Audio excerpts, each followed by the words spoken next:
tanggung jawab moral sebenarnya sih. Itu kan efek dari geng motor tadi kan. Yang sudah bisa silat, anak yang sudah bisa bela diri itu pasti disegani. Nah akhirnya ini menjadi sesuatu yang negatif dan suka main tantangan. Kadang klise ya, dan sangat klise orang.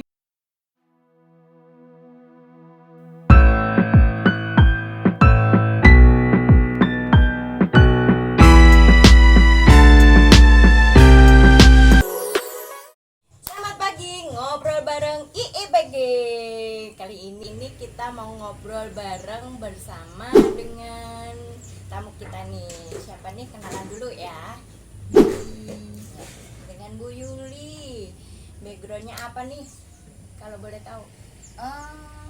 Saya backgroundnya punya background pendidik, Bisa. pengusaha, Oke. organisator, Organisator. Oke. dan ibu rumah tangga yang baik. Pasti ya itu ya, pasti Iya. nggak boleh ketinggalan. Terus kalau organisasi di apa? Saya organisasi, kebetulan saya ketua Al-Hidayah Oh iya. di Kabupaten Sidoarjo. Saya juga anggota FKPPI, anggota PPPAU di Kabupaten Sidoarjo. Saya juga pengurus DHC 45, pengurus juga di kepramukaan. Saya salah satu pengurus di Gugus Dharma.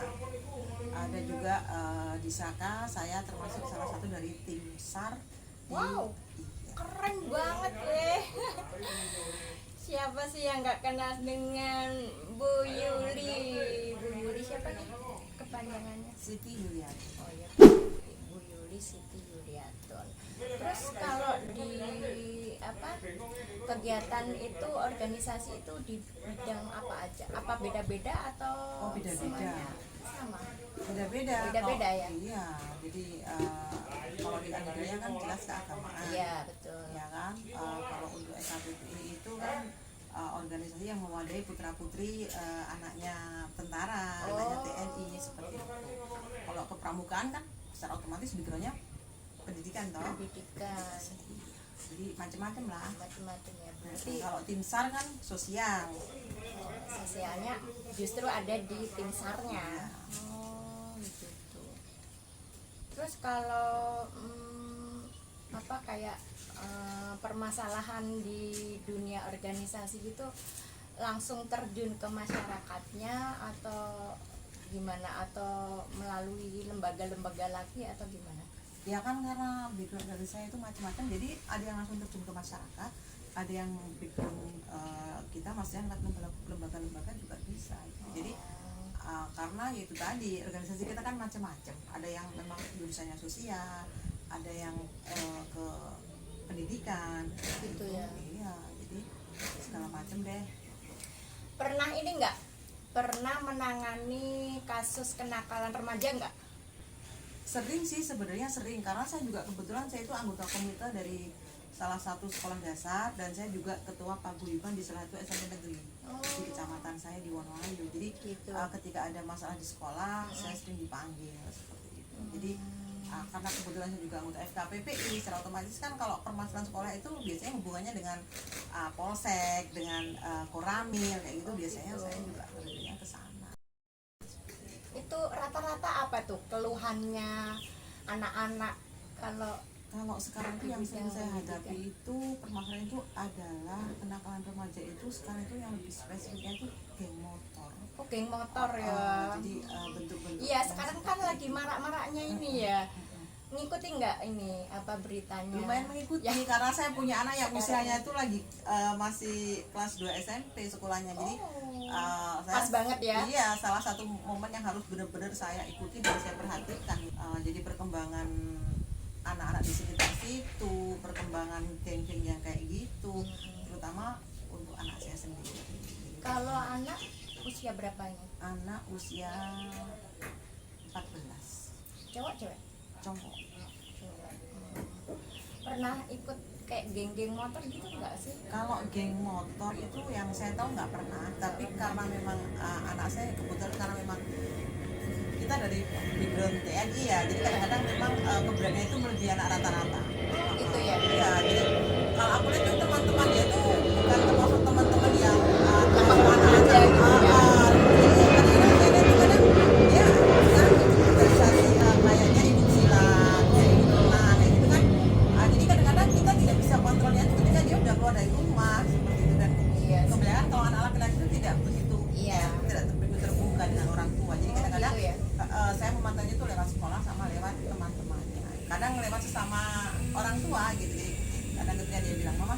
latihan silat gitu.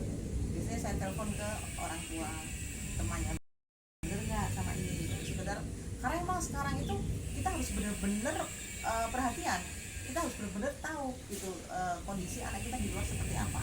Kalau tidak, mengkhawatirkan sekali karena menurut pengalaman yang kemarin dari sekolah saja itu sampai suatu organisasi perkumpulan anak-anak persilatan itu sampai dibubarkan itu karena gitu. iya karena apa? efeknya seperti ini. Jadi karena anak ini masih dia masih Labil gitu ya? labil begitu, dia merasa suatu punya organisasi yang sangat kuat. Kalau dia mikir nek anak yang sudah bisa silat, anak yang sudah bisa bela diri itu pasti disegani. Nah akhirnya ini menjadi sesuatu yang negatif dan suka main tantang-tantangan. Oh gitu ya. Jadi akhirnya ya di sekolah itu dilarang, tidak boleh Jadi terjadi. kontrolnya itu lewat teman-teman sekolah dan Sama orang sekitarnya tua. ya. Oh, sama orang tua. Kalau dilihat dari teman-temannya gitu ya, itu banyak nggak nih ada pengaruhnya kayak negatif ya kan, namanya pertemanan kan berbaur ya, siapa aja gitu kan. Itu lebih protektif nggak sih sama teman-teman sekitarnya itu? Kalau saya Sebagai sih, orang tua. seperti yang saya katakan tadi, anak saya itu ya semua rata-rata saya itu memang tidak di jalur yang lempeng-lempeng saja. Jadi pasti saya ada beberapa kali dipanggil ke sekolah gitu. Tapi alhamdulillah sejauh ini saya memang masih bisa ngontrol gitu, karena saya juga memberikan kepada anak saya itu suatu pengertian dan tanggung jawab bahwa apapun yang kamu lakukan selama itu tidak menyalahi aturan, lakukan. Tapi semua resiko tanggung sendiri. Jadi ketika dia melakukan apa, dia nanti akan bisa berpikir bahwa ini benar atau enggak. Ketika dia melakukan suatu kesalahan, anak saya rata-rata ketika melakukan kesalahan dia akan lapor sendiri ke saya. Oh gitu. Iya, atau ke Enaknya gitu ya. Iya, jadi pernah sih anak saya itu yang istilahnya yang perempuan pun sekarang sih dia sudah besar, sudah mahasiswa, kelas 2 SMP itu rokok. Oh gitu. Iya, jadi sebelum dia Cewek? iya. Jadi sebelum saya dipanggil dari sekolah dia sudah ngadep saya duluan. Dia sampaikan, "Mama, aku salah." Begini-begini. Jadi rata-rata anak saya itu setiap melakukan kesalahan insya Allah dia selalu mengakui di depan saya gitu. Jadi gitu saya tidak ya. perlu marah-marah, tidak perlu gimana-gimana gitu. Jadi karena dengan sikap seperti itu saya lihat mereka lebih bertanggung jawab dengan Iya tindakannya. betul. Lebih memprotek diri Iya, gitu ya iya. anak-anaknya gitu ya. Terus kalau menurut Bu Yuli ini geng motor nih ya, kembali ke geng motor yang kasus marak yang kemarin itu ya. Apa sih geng motor itu, apa yang mereka tonjolkan, apa yang mereka bentuk sehingga kok jadi punya komunitas geng motor itu apa nih motivasinya dulu? Sebenarnya kalau saya lihat dari motivasi mereka tuh sebenarnya ya karena kelabilan mereka kan belum bisa memilih mana yang benar dan mana yang salah. Dan selama ini kan mereka mohon maaf nih dihadapkan dengan masyarakat yang memang sudah mulai individualis, terus sudah mulai apa ya, kalau saya bilang itu mereka tidak peduli gitu dengan lingkungan. Jadi rasa simpati empati itu sudah menipis. Jadi ketika anak ini melakukan suatu kesalahan, mereka langsung dihujat. Padahal sebenarnya kan belum tentu kesalahan itu fatal dari mereka, seperti itu. Jadi bisa juga dari lingkungan atau justru orang tua gitu. Jadi ketika mereka itu merasa tidak dihargai, ketika mereka itu merasa tidak dianggap siapa-siapa, itu bertemulah mereka dengan sesama anak yang punya seperti itu. Jadi mereka akhirnya siapapun atau apapun ketika ketemu dengan satu komunitas yang sama pasti akan menjadi satu kekuatan besar.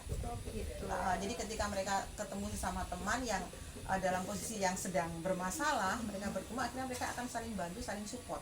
Dan karena namanya juga sedang bermasalah, secara otomatis support yang keluar itu adalah hal-hal yang negatif gitu. Jadi karena mungkin dia kalau di rumah kurang diberi kesempatan untuk ekspresi, kalau di sekolah juga mungkin dia termasuk yang tidak ditonjolkan. Jadi ketika mereka bertemu dengan sama teman yang sama-sama tidak ditonjolkan, sama-sama dia merasa minder misalnya, dua kekuatan minder ini bisa jadi itu menjadi suatu kekuatan yang akan keluar, itu akhirnya pemberontakan keluar.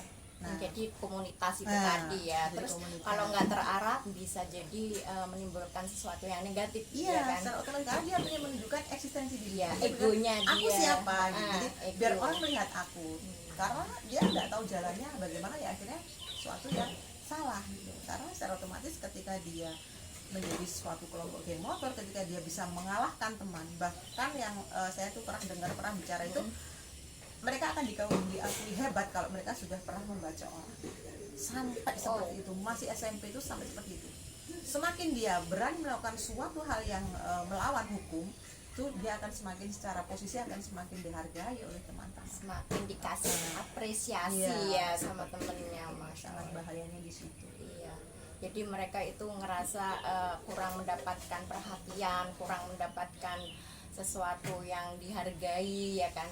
Dia membentuk satu komunitas yang pada akhirnya nanti akan menimbulkan, bisa jadi menimbulkan negatif, terus bisa jadi kayak gaya-gayaan gitu loh Iya. ya, gaya-gayaan. Terus apa tuh, kalau boleh tahu, kalau pernah ngobrol langsung nggak sama pelaku yang Sering, punya sering. geng motor gitu? Sering. Oh, Sering, karena saya tuh ya itu tadi, saya tipe orang yang memang selalu mencari sesuatu yang kenapa sih, bagaimana sih, penasaran kan Iya, ya, penasaran. kita sebagai Karena orang tua sekali lagi gitu itu ya. masih, karena saya juga masih punya anak-anak yang usia segitu, dan itu perlu buat saya juga. Apalagi kalau saya kan istilahnya harus punya background seperti itu, karena dari banyak organisasi tadi kan saya tidak boleh jadi orang yang istilahnya kuper, harus punya banyak wawasan.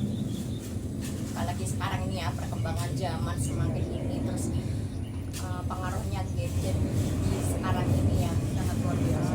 bisa nggak nih membuat anak-anak itu semakin berontak di luar? Kalau menurut Sangat bisa sekali, sangat bisa sekali. Kadang-kadang memang kalau saya bilang sebenarnya kesalahan itu kebanyakan di orang tua.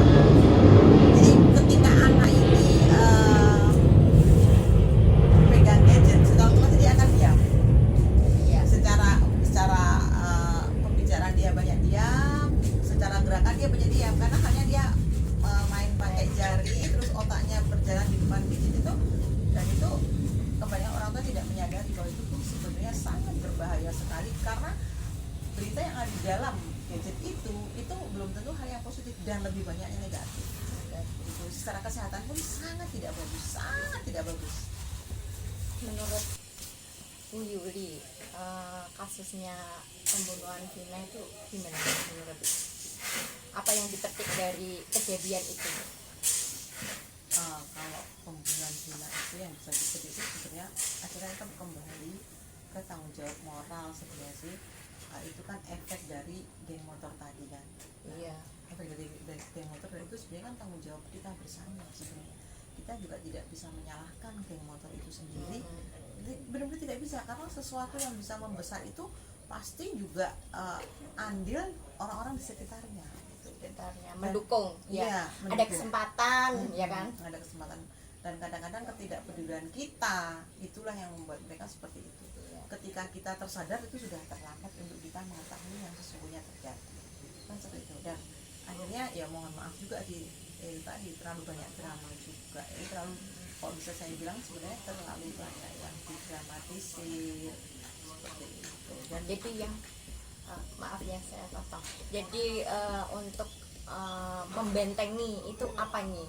Kan kadang-kadang itu ya, aku juga punya anak-anak juga masih remaja, sudah berinjak remaja gitu kan.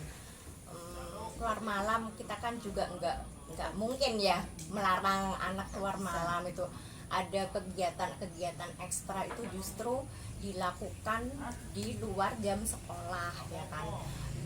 Bahkan sekolah itu selesai kan biasanya kan jam 3 gitu ya kalau SMA gitu. Terus apa tuh yang membentengi itu apa? sebenarnya kalau kita membenteng itu sebenarnya dari dulu, orang Dari tua kecil ya. kita, dari mbah-mbah kita, pokoknya dari dulu itu sebenarnya sama.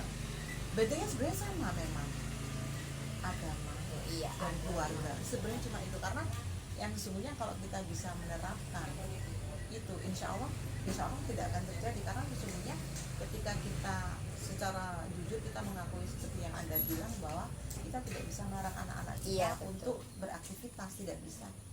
Tapi kita tidak bisa melarang, dan kita tidak bisa mengawasi, tidak Iya. mampu kita mengawasi. Tidak mampu Kita tidak mampu. Nah, 24 jam itu loh ya. itu ketika kita sudah dari kecil mengajarkan dasar-dasar agama, itu mereka akan punya benteng sendiri. Seperti yang saya bilang tadi, anak saya ketika melakukan kesalahan, dia akan menghadap saya langsung. semarah apapun saya, dan saya memang yang saya ingat saya tidak pernah marah dengan kesalahan mereka ketika mereka sudah mengakuinya. Saya tidak pernah marah. Ya. Saya selalu bilang, kenapa kamu lakukan ini, sebabnya apa, akhirnya bagaimana, kamu bisa merasakan kan. Nah itu dan Efeknya itu ya, apa? mereka dia menyadari. ngerasa sendiri. Terus kalau masalah agama, secara otomatis kalau anak sudah terikat dengan agama, secara otomatis nih dia terhubung dengan yang menciptakan dia. Iya, Kalau kita betul. orang Islam dengan Allah. Iya. Kadang saya sampaikan ke anak-anak, tidak harus dengan mama kamu bertanggung jawab, tapi dengan Allah. Kalau itu, dan itu memang kadang klise ya, dan sangat klise, orang bilang Allah teori. Tapi pada kenyataannya kalau kita mau sadar, kalau kita mau membuka diri, itu memang sesungguhnya di situ ketika kita percayakan anak kita kepada Allah, kita pasrah secara total. Allah pun tidak akan mungkin menyanyiakan kepercayaan kita kepada Allah. Betul Dan banget. insya Allah anak kita akan dijaga. Kalau saya sebenarnya ya selama ini saya lakukan itu cuma itu kok, cuma itu saja. Dan alhamdulillah sejauh ini sih saya bisa melihat anak saya masih bisa saya kontrol seperti itu. Dan semoga akan selalu Juga mampu mengontrol kita sebagai orang tua. juga ini ya apa doa orang tua, Iya. terutama sang ibu. Iya, itu bagian dari keluarga. Gitu. Saya bagian dari gimana kita mendidik, gimana kita mendukung anak kita itu kan ya itu tadi dengan kelakuan kita sehari-hari yang baik. Karena itu contoh nyata. Kita tuh tidak bisa kita menuntut anak kita sedangkan kita tidak melakukan itu. Karena orang tua adalah apa ya, contoh terbaik untuk diri. Kita tidak perlu bicara sebenarnya, tapi apa yang kita lakukan sehari-hari itu membentuk jiwa mereka. Sebenarnya anak itu kan rapot bagi orang tua. Anak itu rapot, kita tidak bisa munafik, kita tidak bisa Laporan ya, kita mah. kelihatan ketika kita Iya. melakukan apa dan itu secara kontinu, itu anak akan terbentuk secara otomatis. Jadi kalau kita mohon maaf nih, kita punya sifat jelek yang tidak bisa kita hilangkan, coba lihat anak nanti akan Gambarannya seperti Nah, itu ya nanti.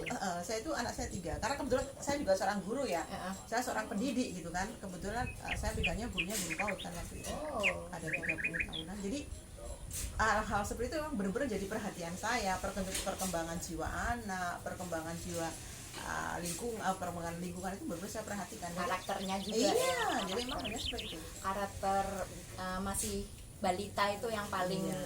Nah, awal itu. Pokoknya sebenarnya sih, dibentuk nih. 1 sampai 5 tahun itu sebenarnya bagus-bagusnya kita menanamkan fondasi Fondasi, agama.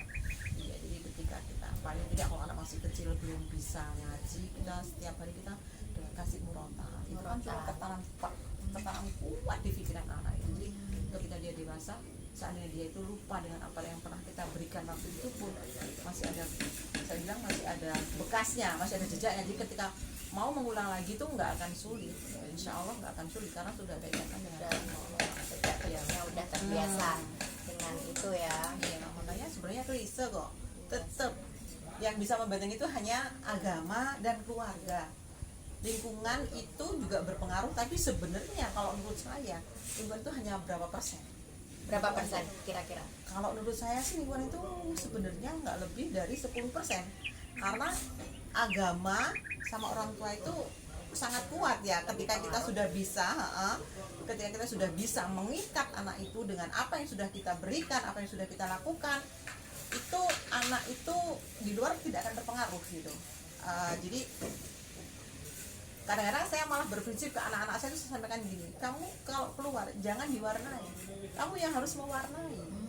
Saya selalu gitu. Jadi Bagus itu. jadi orang jangan pernah mau diwarnai. Iya. Kamu warnai lingkungan kamu dengan kebaikan. Iya. Saya bilang susah mah katanya, ya harus, pasti itu susah karena tidak ada sesuatu yang baik itu mudah. Hampir bisa dipastikan sesuatu yang baik Baik itu tidak mudah. Iya, susah. Nah itu jadi ya begitu, akhirnya anak saya pun lama-lama terbentuk seperti itu. Jadi mereka kalau di luar itu insya Allah bisa mewarnai gitu. Jadi tidak Ya, harus artinya banyak teman terus dengan background yang berbeda, karakter yang berbeda itu akan punya pendirian Iya. dan tidak akan cepat terpengaruh gitulah ya. Intinya kayak gitulah. Ya. Terus kalau masalah ini nih, bullying. Nah, perundungan anak itu seperti apa tuh? Mengantisipasi ya. Kadang-kadang kan anak itu enggak ini ya, enggak apa ya, enggak niatan untuk membuli, tapi Iya. pada akhirnya ternyata bercanda gitu kan. Terus yang dicandain itu ngerasa kayak seperti kita dibully ya. Seperti apa itu Kalau tanggapannya? bullying ini sebenarnya apa loh, kok bisa saya bilang itu sebenarnya dari ketidakpahaman sih sebenarnya, menurut saya seperti itu. Karena kadang-kadang yang seperti Anda sampaikan tadi bahwa sebenarnya hanya bercanda, Iya, tapi bercanda karena awalnya ya kontrolnya kan. kurang, Iya, kontrolnya kontrolnya kurang kurang, gitu. dan itu sebenarnya adalah bullying itu sekarang keluarnya dari apa? Karena dari sifat arogansi, sebenarnya seperti itu. Iya, Arogansi. betul juga Jadi sih. ketika anak ini posisi di rumah sering tidak dihargai, ya dia di luar akan mencari sesuatu yang bisa membuat dia dihargai gitu. Itu seperti itu. Jadi kalau saya tuh sering saya perhatikan anak-anak didik saya dulu ya, itu ketika di rumah dia itu menjadi seseorang yang bermasalah, ya kan. Misalnya terlalu direndahkan, di luar dia akan mencari sesuatu yang membuat dia ditinggikan. Tapi kalau di rumah dia sudah terlalu ditinggikan seperti itu, dia di luar itu akan menjadi orang yang lemah gitu. Karena gitu.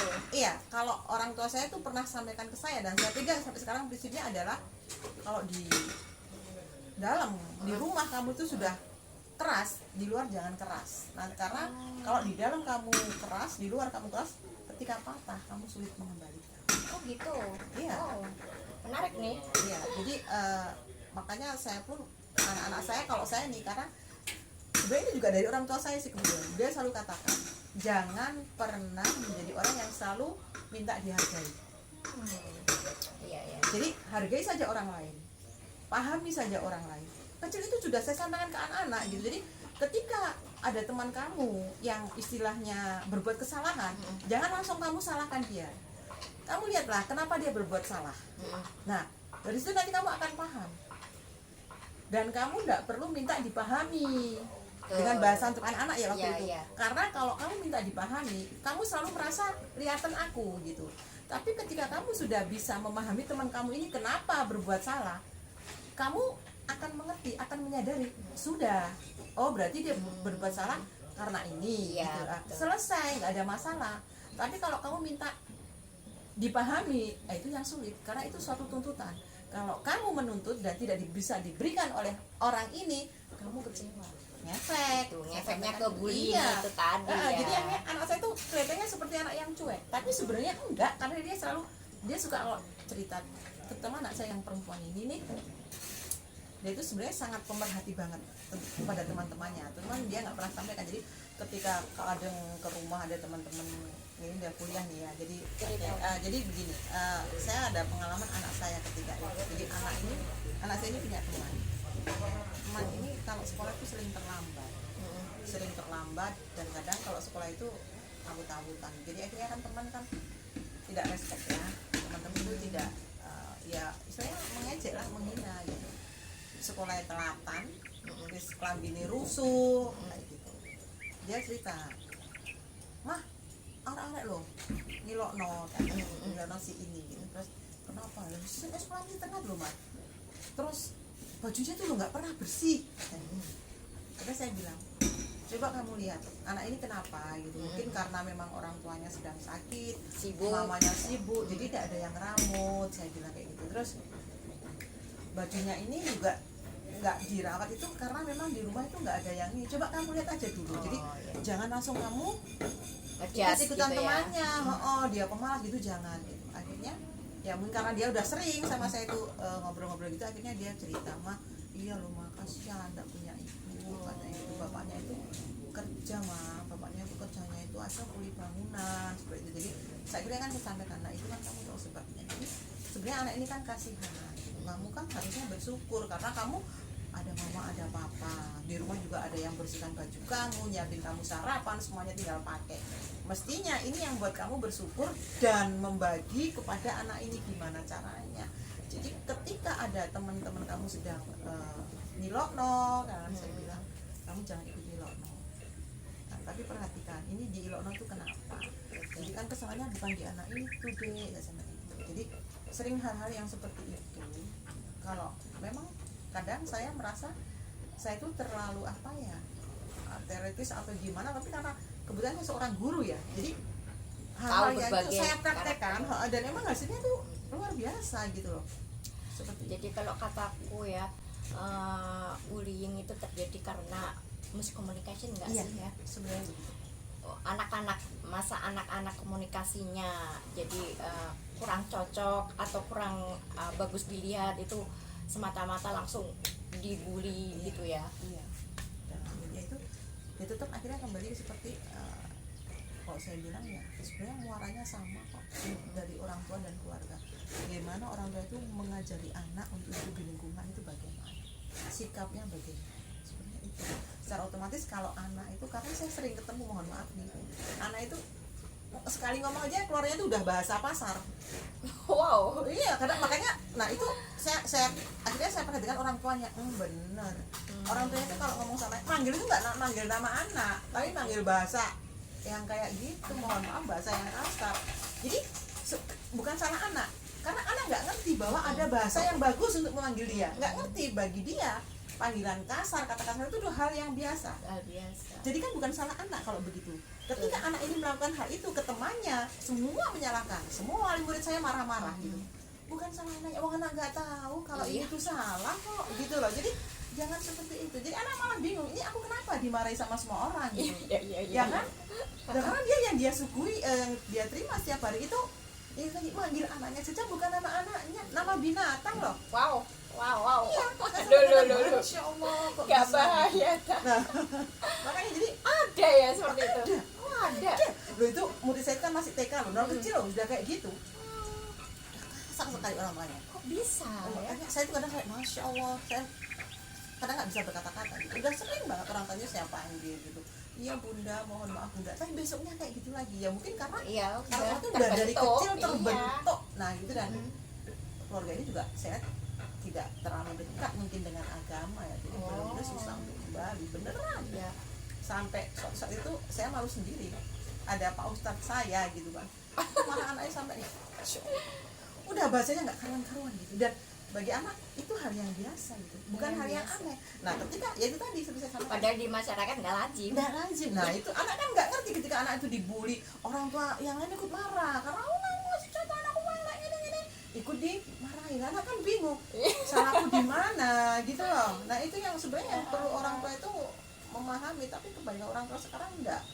Orang tua kan menuntut dari sekolah yang bagus-bagus saja. Pokoknya hasilnya pinter, nilainya bagus Ya, gitu ya. gitu. Iya, kadang-kadang orang tua menilai Yang dilihatnya kemampuan anak itu kan dari nilai, bukan dari karakter.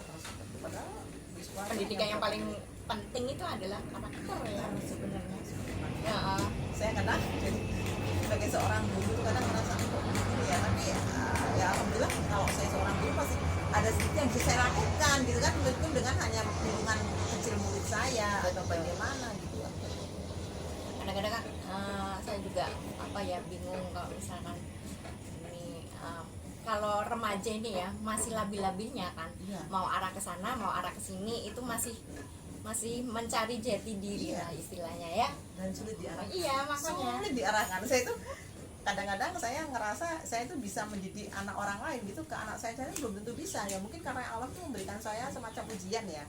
Kadang-kadang kalau anak orang lain ketika ke saya, dia bunda saya mestinya gimana, coba kamu ini, kamu lakukan ini, menurut jadi gitu. Ketika anak saya arahkan, adik ikut, daripada diam begini ikut olahraga yuk gitu, saya arahkan ke sini gitu. 3 kali nggak jalan, maksa kayak apa dia nggak mau. Dan saya karena saya juga nggak pernah mau memaksa anak gitu, takutnya efeknya juga nggak bagus kan kalau kita paksa gitu kan. Padahal menurut kita tuh sudah bener loh, sudah enak sebenarnya menurut kita, ya kan? Kita Kamu pengen jadi tentara, cobalah kamu ikut olahraga ini, saya sampaikan. Iya. Nanti begini. ya pasti ini ya berontak. Iya. Kalau nggak sesuai itu apa ya, dia menurut dia itu apa sih bunda tuh loh maunya tuh mau diturutin. Nah sebenarnya kita tuh cuman merekomendasikan Iya, aja. iya. Itu pilihan lagi kan, mau ini mau itu itu kan pilihan. Kalau mau jadi tentara itu kamu harus ini, kalau mau jadi kantoran itu seperti ini gitu kan. Kita tuh sebenarnya memfasilitasi wadahnya Iya. gitu, dan mengarahkan lah ya gitu sih. Aku punya ini apa, anak remaja 2 putra putri, terus yang masih kecil itu balita itu masih 5 tahun, jadi lengkap lah dalam satu waktu ya. Makanya itu harus ini ya, kalau aku bilang itu ini menjadi teman ya, Iya. bisa masuk ke dunianya mereka itu ya. Sebenarnya bagusnya itu ketika orang itu bisa menjadi sesuatu yang buat anak itu bangga. Itu sebenarnya kalau yang Iya. saya lihat ya. Jadi anak saya sering gini, mama itu gini ya gitu kan. Anak saya sering lihat ketika saya itu ada orang ke rumah minta pendapat, konsultasi, anak itu merasa gini, oh mamaku ternyata gitu ya. gitu. Ada. Jadi kadang, Iya, tapi betul. saya tidak tidak mengajari anak sombong. Cuman gitu loh, ketika kita bisa menjadi sesuatu yang bermanfaat untuk orang lain, anak itu merasa bangga. Secara otomatis dia akan Iya, betul. ngikutin gitu loh. Jadi sama ketika, mohon maaf nih, ketika orang tua ini sesuatu yang negatif di sekitar situ, di lingkungan, anak itu merasa minder. Oh iya, betul. Anak tidak akan percaya diri gitu. Itu. Iya, aku pernah merasakan sih. Oh, ternyata bunda tuh gini ya. Oh, gitu ya, gitu ya. Iya, Rasa kayak dia gitu ya. cerita. Ah, Yang lebih betul, sering betul. cerita tuh yang gede, yang udah Ngerti yang ini gitu sih, ya. yang nomor 2 kok. Yang nomor 1 sudah lewat ya mas. Maksudnya kalau yang nomor 2 itu dia sering cerita, mah temanku lo bilang mama tuh kok gini ya, Iya, gini iya, ya, iya. kayak gitu. Mama kok bisa ya kayak Oh, gitu. iya. Saya sampaikan loh. Padahal sebenarnya itu hanya alur saja. Selama Iya. ini mama melakukan apa, dapatnya apa. Saya Iya. sampaikan gitu. Dan itu tidak langsung, Dek. Tidak bisa langsung. Ada proses. Ada prosesnya, ya. Dek. Yang perlu kamu tahu adalah semua itu ada proses. Tidak bisa instan. Nah, itu yang selalu saya tekankan. Karena apa? Saya sampaikan lagi, mama dari kecil udah biasa diatur untuk mewarnai. Karena orang yang mewarnai itu pasti kuat. Pasti kuat. Karena kalau tidak kuat, dia tidak akan bisa mewarnai. Ya kan?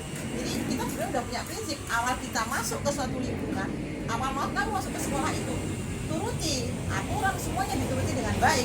Kamu dengan teman-teman yang baru, turuti mereka. Jadi tapi dengan pelan-pelan. Kalau ada hal yang negatif, kamu bisa arahkan positif dengan pelan-pelan, tidak langsung frontal. Kalau frontal, kamu dapat musuh banyak di sana.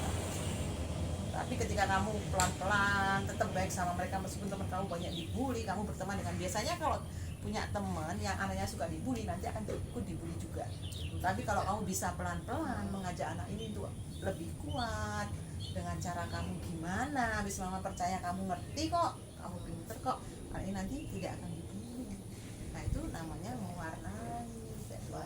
Misalnya coret-coret tembok, ya. Mau coret-coret apa? Kan semakin dilarang nanti jangan dilarang, nanti kreativitasnya nggak berkembang, ya kan? Lah, tapi nek misalnya coret-coret mobil, masa nggak di iki Iya, diberi pengertian. pengertian Ini ya. bukan tempatnya. Iya, betul. Nah itu jadi Ada tempatnya untuk menggambar, ada tempatnya. untuk menulis, Kalau dia untuk pintar membaca, mobil, baca. nggak gitu bisa ya. dicegah, mobil-mobilan. Iya, Boleh. iya, Loh, betul. harus Oh, iya. begitu. Jadi kalau kita memberikan suatu larangan, beri solusi, jangan dilarang tok, mandek. Nah, mandek akhirnya negatif yang muncul karena tidak tersalur. Dia ngerti, oh orang tua aku pengertian, nggak usah kita ngomong, mama ini belajarin kamu, nggak perlu. Dan kita berikan seperti itu, dia ngerti, paham nanti, seiring dengan otak ini jalan. Nggak usah, ini udah jadi orang tua gak anut, tambah gak anut. Aku jarang satu hal yang dalam sholat itu toh, Sholat. perkara dia bolos sekolah, perkara dia kenangan gini-gini, kita sharing, kamu tanggung jawab deh. Jadi anakku tuh apa tuh, motor bising tak pakai ini. Dia waktu dia tak suruh ikut aero modeling kan. Kamu kalau pengen jadi tentara, nih ada jalan, ikut tuh aero modeling.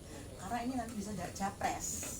Nah, dan atletnya tuh di Sidoarjo tuh sedikit, kesempatan itu masih banyak, dan Sidoarjo termasuk kalangannya masih bagus, gitu loh. Prestasinya bagus Sidoarjo itu, gitu loh. Tingkat nasional dan pesertanya dikit gitu loh. Kan luas terbentuknya. Ya wes aku mau ikut mah. Aku tadi beli sepeda motor. Aku tak belikan beat ikut ceritanya. Tak belikan beat. Wes, mah. Iku beatnya itu punya siapa? Punya adik lah. Serius punya adik? Iya. Iku ya mah. Stikernya tak copot ya mah ya. stiker yang mana ya yang terpasang. Nah di atas di setang ini kan ada tulisan I love you mama atau apa. Tak pikir stiker itu yang dicopot, ya kan? Tak pikir, taunya stiker sing ndok pinggir iku lho, stiker sing asli.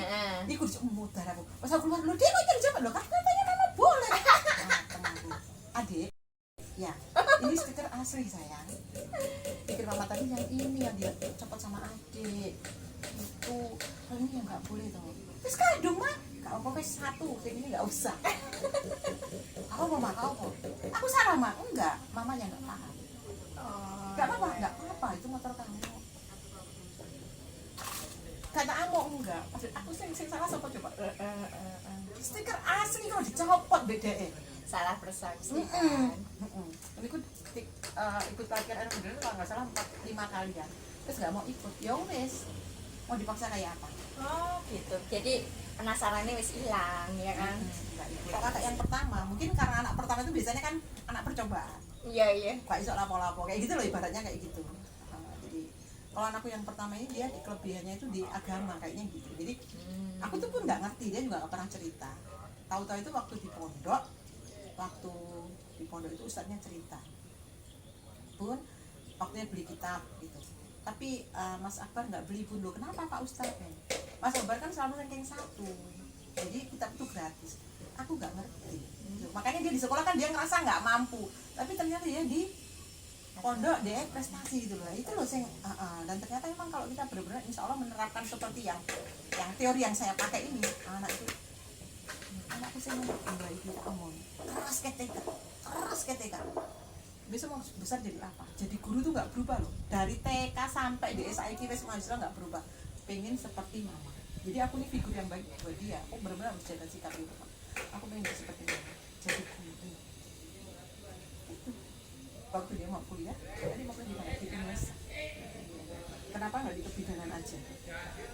Nggak mau. Aku mau jadi. Nanti di Indonesia kan ambil di mana? Aku ambil di Indonesia tok. Nggak mesti gini, dia kalau nggak terima di Indonesia gimana kalau kamu nggak ambil yang lain? Aku nggak kuliah. Dia keras. Mantap gitu ya. Anakku tuh keras banget tapi halus gitu loh. Halus, gak memang gitu enggak. Tak minggu-minggu lah istilahnya ya. Sampai kayak gini loh Dek, kamu tuh daftar ke Jember apa ke Madura. Nanti kalau kamu nggak keterima di Indonesia kan saingannya banyak. Kalau di Jember sama Madura kan saingannya sedikit. Tapi enggak mau loh. Nanti itu tiap bulan dijemput kakak wes, mama mbak, kakak nanti lihat ke sana wes, sering-sering disambangi, masuk ke Jember disambangi sama kakak sama mama.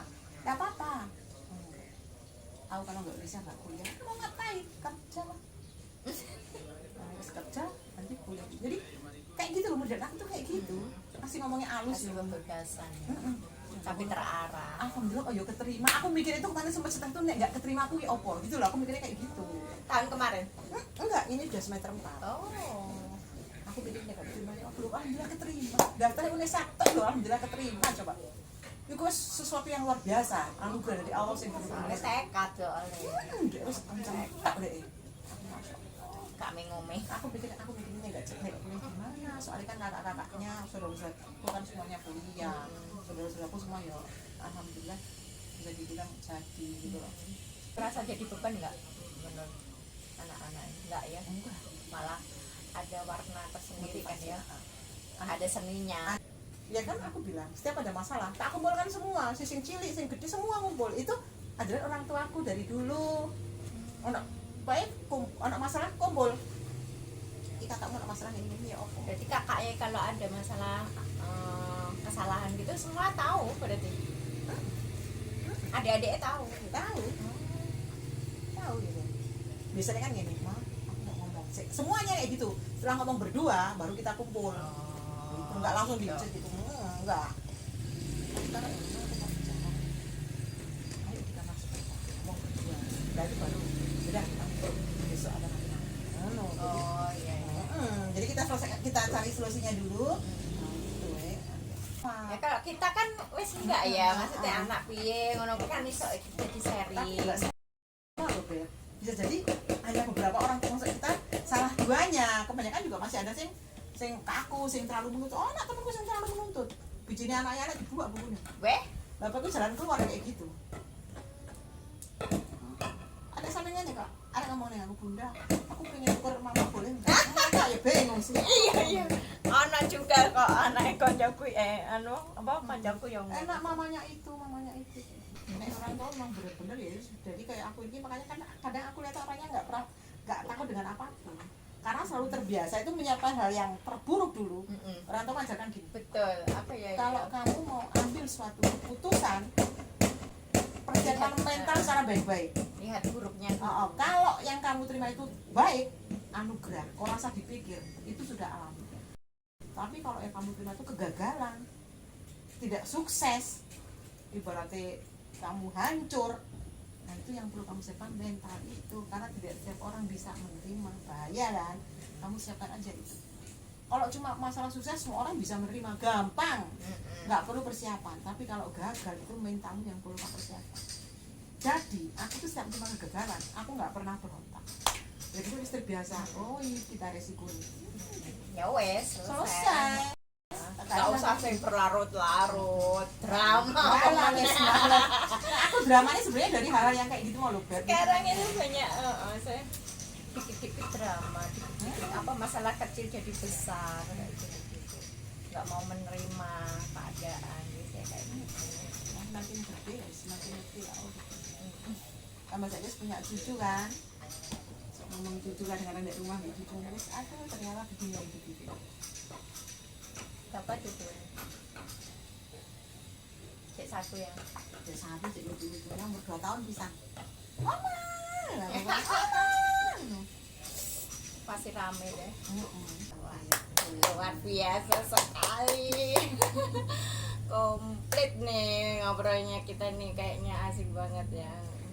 Jadi ya beginilah pemirsa, ini adalah ngobrol bareng IBG. Kadang-kadang tuh kita juga langsung hidup kita jalani, terus ada warna-warna tersendiri ya kan. Ada drama-dramanya juga. Enggak itu orang dewasa, anak-anak itu semuanya sama ya. Sama. Cuman bobotnya yang berbeda. Oke. Ada pesan untuk pemirsa untuk hari lahir Pancasila ini? Untuk ini kalau ini urusannya dengan DHC sebenarnya. Karena kebetulan saya salah satu pengurus Dewan Harian Cabang 45. Oh gitu. Iya. Jadi, nyambung kan? Oh iya, di mana-mana selalu nyambung kan? Karena saya bisa ada di mana-mana insya Allah. Sangat sih sebenarnya, karena itu terlangsung menjadi salah satu cinta kepada bangsa. Karena berhubungan dengan Hari Kesaktian Pancasila, kita tidak boleh melupakan bahwa ada suatu kekuatan besar yang tidak terlihat ketika kita mengingat bahwa bangsa ini berdiri itu tidak mudah. Iya, banyak istilahnya pejuang-pejuang di belakangnya. Ini kalau saya itu semakin terhapus, terkikis habis di anak-anak. Makanya kenapa saya mau masuk ke pengurus Dewan Harian Cabang 45 itu, karena mewadahi veteran-veteran atau pejuang-pejuang yang tidak melanjutkan karir. Jadi kan pejuang kan latar belakangnya banyak ya. Iya. Ada yang dari pelajar waktu itu, ada yang kiai, ada yang santri. Kan mereka mereka berjuang itu benar-benar hanya ini membela negara, jadi menyelamatkan bangsa dan negara ini, tanah air mereka gitu. Ketika tugas itu selesai, mereka tanpa pamrih, mereka kembali ke asal masing-masing. Yang santri dia tetap nyantri, yang kiai tetap megang pondoknya, yang pelajar kembali sekolah gitu kan. Dan akhirnya negara ini memberikan penghargaan kepada mereka, diberikan wadah namanya DHC 45, dan banyak juga yang akhirnya mendapatkan pensiun juga. Beda kalau yang langsung berkarir, langsung jadi TNI gitu, langsung jadi polisi gitu, secara otomatis terangkat kan taraf hidupnya juga. Jadi kalau mengenang kembali masalah kesaktian Pancasila itu kayaknya kita harus memang mengingatkan sejarah bangsa. Harus ya. Iya, sejarah bangsa dengan ya bahasanya anak-anak lah. Harus sebenarnya harus kalau saya ya karena salah satu pengurus sekarang itu saya mulai gencar ini mengkampanyekan gitu. Jadi biar mereka tahu, generasi muda juga tahu itu, saya sampaikan ke anak-anak saya juga otomatis bahwa ada begini. Ternyata benar-benar loh. Oh, iya ya Mayo. Gitu ya. Dulu ya Mayo. Iya. Oh gitu ya. Jadi penting banget ya. Iya. Karena ya mencintai bangsa itu